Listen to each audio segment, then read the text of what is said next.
Hola a todos, ¿qué tal? ¿Cómo están?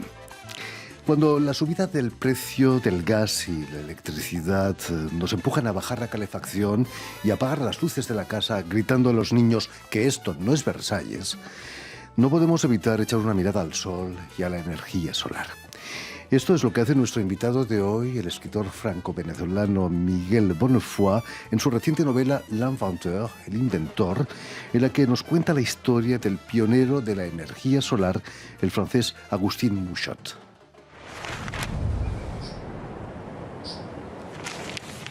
Il ne souhaite ni gloire ni récompense, sa modestie se vexe de toute lumière. Ainsi est décrit Augustin Mouchot, pionnier de l'énergie solaire, lors de l'exposition universelle de 1878, le jour où il fabriqua un morceau de glace avec la seule force du soleil. Devant le monde entier, pour la première fois, un homme fit du froid avec du chaud. Dans un siècle où toute la France s'était tournée vers le charbon, il fut peut-être le seul à lever les yeux vers le ciel.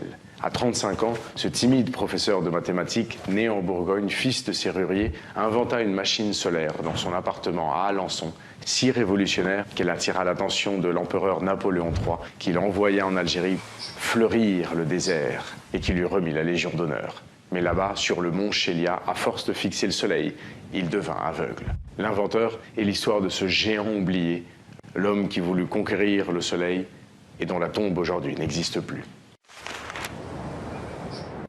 Y precisamente para hablarnos de su nueva novela y de su intensa trayectoria literaria, Miguel Bonnefoy ha sido tan amable de volver hasta nuestros estudios. Muy buenas tardes, Miguel. Buenas tardes, Jordi. Gracias. No, y sobre todo muchísimas gracias por haber aceptado de nuevo ser el invitado de Radio Francia Internacional.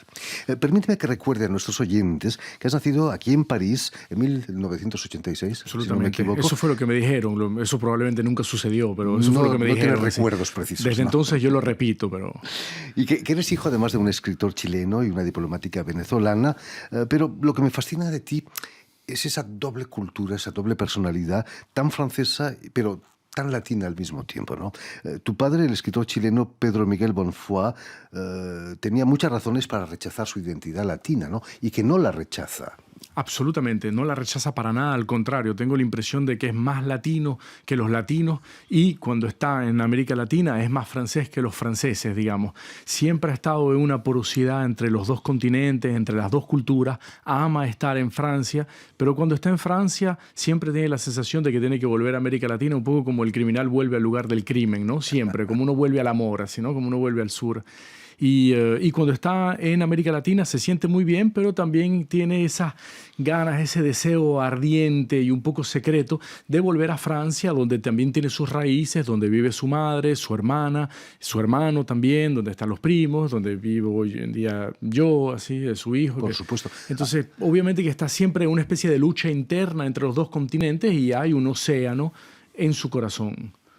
Tus orígenes, los orígenes franceses de tu familia, son el germen de tu novela Héritage, ¿no? De la que hablamos hace un año. Absolutamente, ya que habla efectivamente de toda esa migración francesa que se fue en el siglo XIX huyendo el filoxera, que se instala en Chile, que vuelven a plantar la viña francesa para darle una especie de renacimiento, una segunda vida, y de repente que se dan cuenta que se pasan un siglo entero yendo a las guerras mundiales, volviendo en un juego de ping-pong entre los dos países. Y es asombroso. Ayer estaba en un encuentro literario y estaba hablando de L'Inventeur y de repente se paró un hombre en la sala y me dice...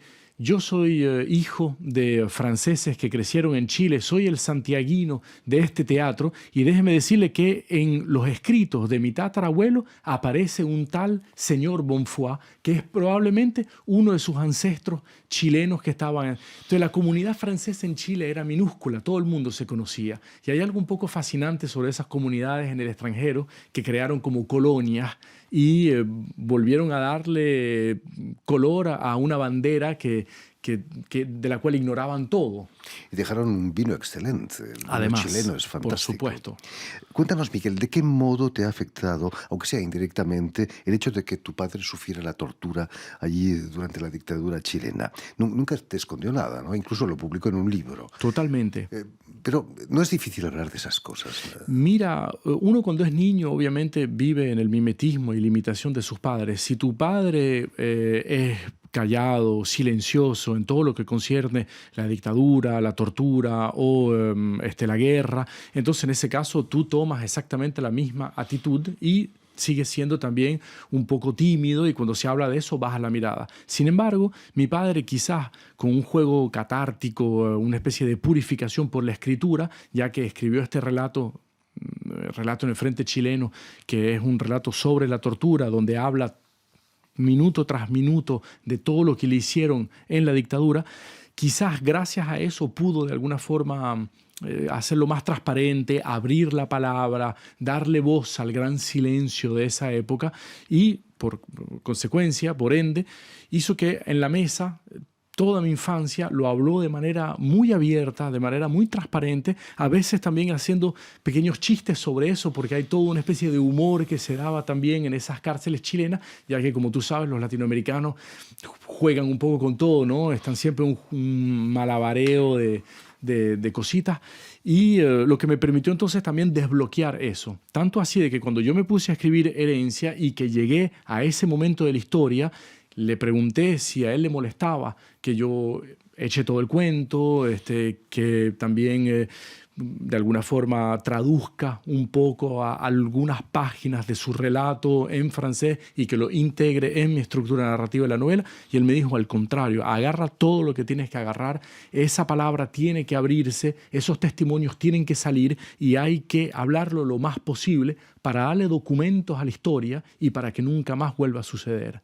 Hay que tener un cierto valor para hacerlo. Muchas víctimas de tortura, de guerras, se niegan a hablar de ello para no rememorar escenas horribles, ¿no? Absolutamente, y yo lo respeto totalmente. Todo el mundo tiene en mente, obviamente, Primo Levi o todos los otros que trataron como pudieron de contar, y después de haber contado no los salvó tampoco, y entonces terminan en el suicidio y todo el cuento. Mi padre estuvo preso con su hermano Paul. Su hermano Paul quizás liberó un poco menos la palabra, quizás fue más duro para él, quizás sufrió frustraciones o humillaciones más profundas y entonces no suelta las cosas tan fácilmente. Mi padre, al contrario, es una naturaleza muy abierta, entonces le gusta hablar de eso y quizás le es más simple sacarlo para que no se pudra adentro. Vaya usted a saber cómo uno reacciona frente a esas cosas. Aunque el humor es una especie de... Bueno, es una máscara de alguna forma, es una astucia, ¿no? Es un artificio también para poder salvarse. Uno hace como puede. Naturalmente. Miguel, tu lado francés lo consolidas estudiando tu bachillerato aquí en Francia, además de estudios literarios en la Sorbona. Son dos maneras bastante diferentes, ¿no?, de pensar, la de un francés o la de un venezolano, o no tanto.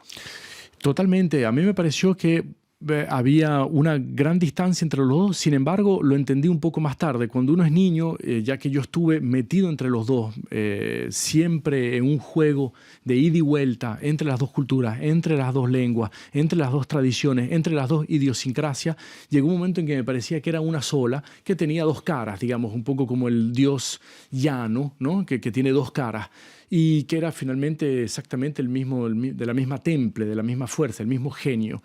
Sin embargo, con el tiempo te vas interesando un poco más en la profundidad de aquellos espesores culturales y te das cuenta de la diferencia que hay entre el rigor francés, la disciplina, a veces la severidad y la frialdad que pueden tener, que es totalmente distinta y casi contraria a una especie de barroco, rococó, una especie de lujuria lingüística que tienen también los venezolanos, los caribeños, porque no es lo mismo que los chilenos, ¿no? Y yo simplemente intenté humildemente, y no sé si lo he logrado o no, porque yo no soy un buen juez de mi propia vida, pero intenté ser una especie de punto medio entre los dos, tratando de robar algo del Caribe, tratando de robar algo de Francia, haciendo una trenza entre los dos y ver qué es lo que podía suceder.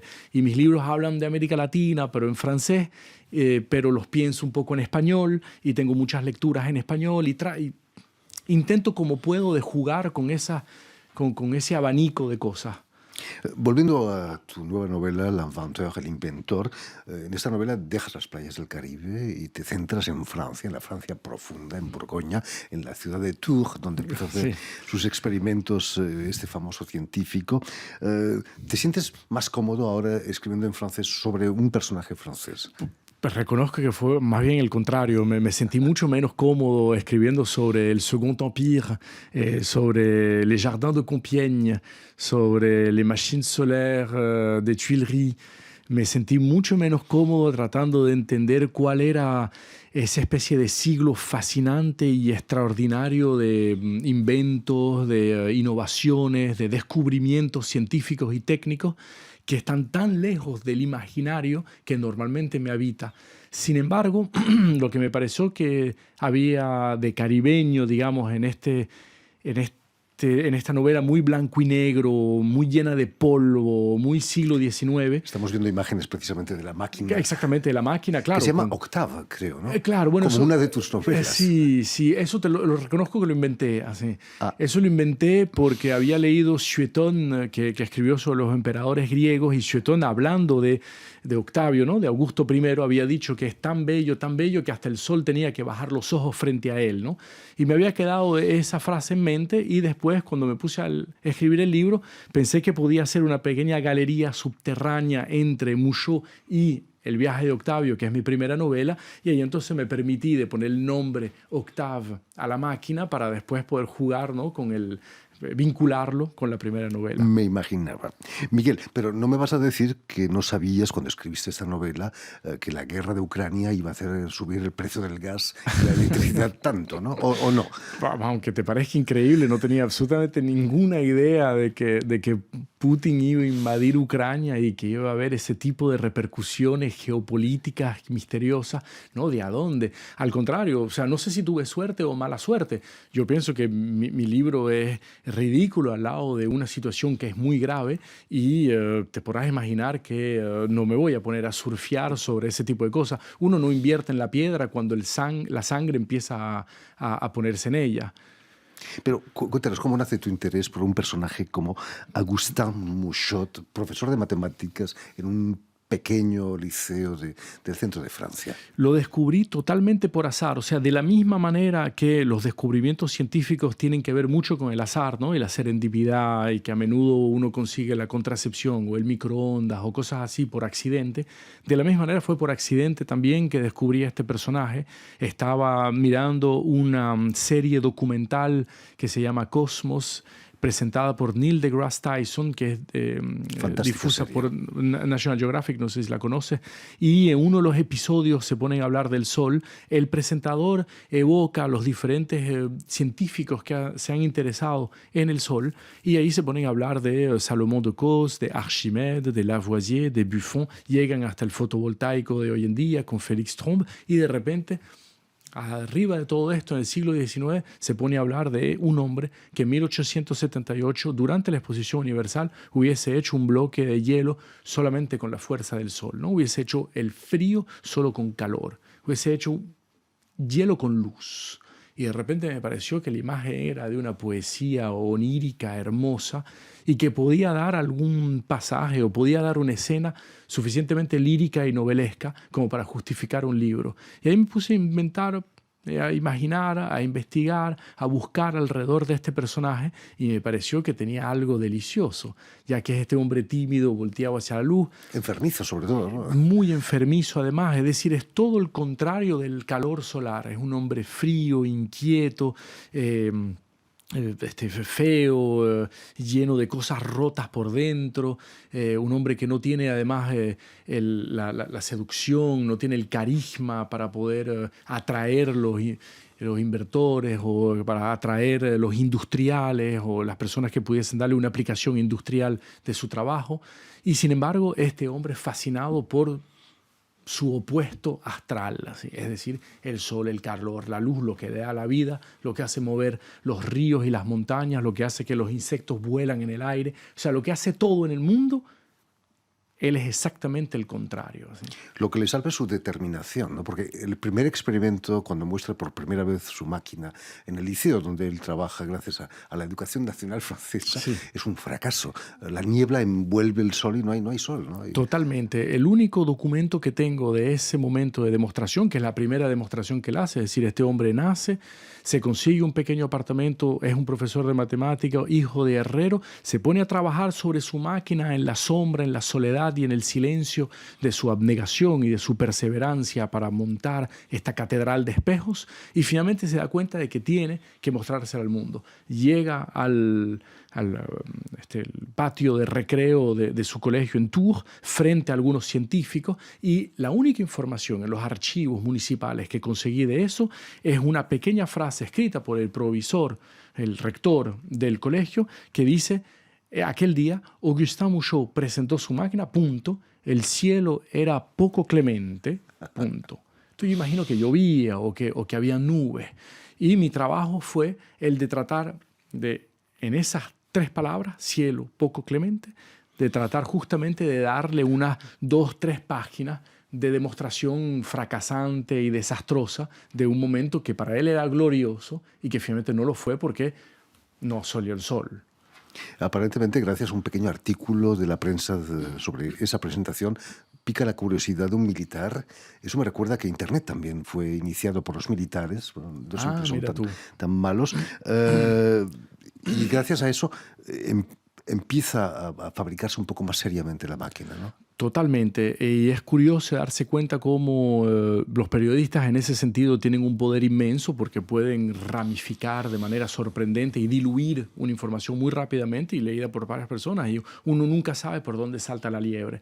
Y aquí para Mouchot fue efectivamente este periodista que estaba en el fondo, se dio cuenta de que había la promesa de algo grande y de que había quizás un principio de una energía que hoy en día llamaríamos una energía verde, una energía limpia, pero obviamente que no iba a poner esas palabras porque serían anacrónicas con el libro, y que daba quizás la oportunidad para hacer una revolución militar, ya que en ese momento, para poder nutrir, alimentar las tropas, se necesitaba hacer un fuego para poder calentar agua, ¿no? y hacer comida, y el humo del fuego podía traicionar algunas posiciones, ¿no? de las tropas. Entonces, la mejor manera era usar una máquina solar para no hacer fuego y poder, sin embargo, cocinar. Y ahí es donde este general de artillería de Napoleón III ve una revolución militar y propone a Mouchot de presentar esa máquina frente a Napoleón III, lo que va a ser para él el principio de una apoteosis. Precisamente el gran momento de gloria de Mouchot es esa presentación en Biarritz, donde el sol está en el cielo, es bello, no hay nubes, y el emperador aplaude, ¿no? Levanta el dedo hacia el cielo. Gran momento para Mouchot, probablemente de los mejores momentos de su vida, donde por la primera vez este hombre, repito, tímido, de la sombra, que nadie nunca ha visto, este hombre que además tiene un nombre, Mouchot, que es entre moche y mouche, o sea, que es feo y mosca. Feo y mosca, o sea, una especie de pequeño mosquito así tímido e invisible, que al fin se consigue frente al hombre más poderoso de Francia y quizás de Europa de ese momento, y que le presenta una máquina que funciona perfectamente en un día lleno de luz frente a 200 personas que lo aplauden. Para él es un instante solar, luminoso, wagneriano, napoleónico.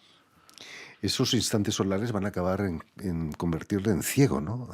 Lo que es sorprendente a ese nivel, que me pareció lindísimo a nivel casi de una reescritura de mito, de relatos fundadores, es que este personaje, que no tiene nada de un héroe griego, helenístico, que al contrario tiene algo de los antihéroes, una especie de hombre ordinario y clásico y típico que por asuntos de rebotes y de recovecos de la historia se consigue proyectado en una vida extraordinaria, que finalmente tiene un destino un poco icaresco, se pudiese decir, o prometeano.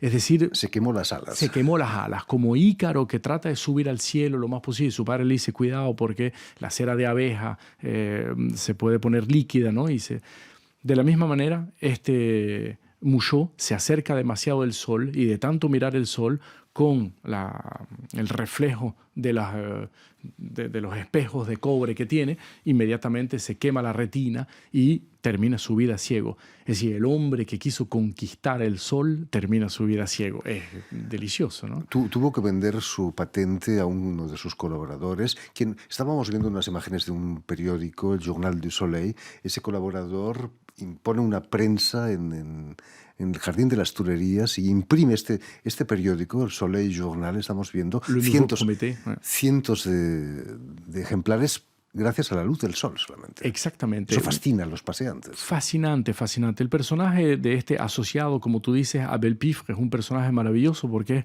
exactamente el espejo de Mouchot, es decir, es su díptico. Es un hombre encantador, carismático, bello, inteligente, que habla con búsqueda y con distinción, un ser sofisticado, joven, que sabe exactamente cómo hacer el marketing, digamos, del momento y sabe cómo transformar esta máquina solar con todas las condiciones reunidas del siglo, donde el carbón es caro, donde todavía no hemos descubierto el motor a explosión, donde todavía el petróleo no ha sido refinado, donde todavía no hemos conseguido carbón en Francia, y hay justo un momento donde hay un buen storytelling de utilizar para poder crear la máquina. Y él es el que le da el sex appeal a Mouchot, que le hace defecto, que le hace falta. Y efectivamente es el hombre quien consigue la astucia para poder crear un momento un poco estelar así, para presentar su máquina. Y ese es el instante en los años 1880-81, en el Jardin des Tuileries, donde por primera vez conecta la máquina solar con una prensa y sacan, creo, 500 ejemplares del Soleil Journal que estás mostrando, que hace famosísima todo ese asunto por dos razones. Primero, porque es extraordinario de ver que papel puede salir impreso solo con la luz del sol, sino que además tiene la inteligencia de hacer un periódico y entonces de atraer los periodistas y entonces que hablen más aún de ese periódico. Al parecer no tenemos ni un solo ejemplar, no ha quedado ni un solo ejemplar de ese Soleil Journal, y menos mal que Gallica.fr, que es la biblioteca numérica de la Biblioteca Nacional de Francia, pudo recolectarlo, ¿no? Haciendo un escáner de probablemente una que tenía. Lo que es más sorprendente aún es que en el círculo de personas que están rodeando esta prensa solar hay un escritor famoso, Émile Zola, quien va a hablar de eso en su libro Travail y que lo va a hacer aún más famoso. Y paradójicamente tengo la impresión de que Abel Pifre, este asociado, termina siendo, por consecuencias un poco misteriosas de la historia, termina siendo más famoso que Mouchot. Imagínate, porque la máquina no va a funcionar realmente, ¿no? La Primera Guerra Mundial fue el obstáculo, ¿no? Quizás. Pienso la Primera Guerra Mundial fue un obstáculo, absolutamente. Pienso también que descubrimos carbón en el este de Francia en ese momento y se dieron cuenta de que era más barato porque no era necesario comprárselo a Inglaterra. También finales del siglo XIX ya Alemania empieza a conseguir una nueva manera de poder hacer combustión, que es el petróleo, y también ya empiezan a aparecer en las exposiciones universales los primeros bombillos, la primera electricidad, el primer motor a explosión, los primeros carros. Entonces, poco a poco uno se da cuenta que se va a montar hacia otro nivel. Llega la Primera Guerra Mundial, que es una guerra de petróleo, y claro, inmediatamente la energía solar pasa a ser algo del olvido. Yo estaría feliz si viese los paneles fotovoltaicos en los tejados de las casas hoy en día. Yo pienso que estaría fascinado. Hace poco un amigo me acaba de mandar un video donde Elon Musk se pone a hablar de las posibilidades en California de hacer unas ciudades solares que me hacen pensar en la novela utópica de Tommaso Campanella del siglo XVIII, donde él habla de la Cité du Soleil, la ciudad del sol, donde imagina que solamente uno puede tener un progreso de perfeccionamiento moral de la sociedad con el sol, ¿no? Entonces, de repente, 3 siglos más tarde, tienes al hombre más rico del mundo que intenta cómo puede hacer eso. Pienso que Mouchot hubiese tratado de labelizar todo eso lo más rápido posible para poder ser el primero. Por supuesto. En fin, pues ya lo saben, la novela L'Inventeur, el inventor, del escritor franco-venezolano Miguel Bonfoy, ha sido editado aquí en Francia, de momento, por las ediciones Rivage, en francés, por supuesto. Muchísimas gracias, Miguel, por haber estado con nosotros. Muchas gracias, Jordi. Mucho éxito con esta nueva novela. Permíteme también que dé las gracias a Guillaume Buffet y a Julien Leng, quienes se han ocupado hoy de la realización del programa, y también saludar a nuestros telespectadores, porque también los tenemos, que nos siguen, quizás gracias a la energía solar en algunos casos, en toda América Latina, gracias a la cadena Unión Continental Latinoamérica y también la red TAL, que reúne las televisoras públicas y universitarias de América Latina. Y a ustedes, muchísimas gracias por su atención y les damos cita para una nueva edición de El Invitado de Radio Francia Internacional.